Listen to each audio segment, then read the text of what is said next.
Hello po mga kapuso, this is Ray Victoria, ang optimistic apo ng Tarlac. Hello po mga kapuso, this is Anton Vinson, ang astig and action star ng Baguio City. Ako po, message ko po sa lahat ng mga bumoto sa amin. Hindi ko talaga maiwasang sabihin to, pero sorry talaga.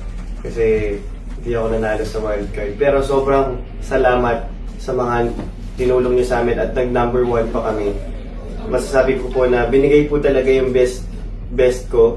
At hindi po talaga namin inaasahan na ganun yung mga naging resulta, pero happy pa rin po kami na na-experience namin yun at happy po kami na sinuportahan nyo po kami. Sana po hindi lang po dito nagtatapos yung pagsuporta nyo sa amin kasi madami pa po kayong aabangan at sana po abangan nyo at suportahan nyo din po yung mga ibang housemates. Yun po. I'm just really glad na meron akong gantong path na nangyayari sa buhay ko. And kasama kayo dun. And I'm just happy na binigyan niyo po ako ng ganitong opportunity, second chance sa loob ng bahay ni Kuya. And yes po, like what Rave said, I'm really sorry din sa nangyari.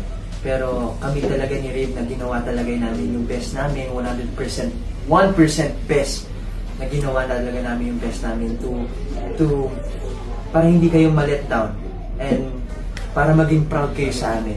Pero ang masasabi ko lang, I'm just really happy guys na kinaloob niyo po sa amin to and minahal niyo po talaga kami ng buong buo.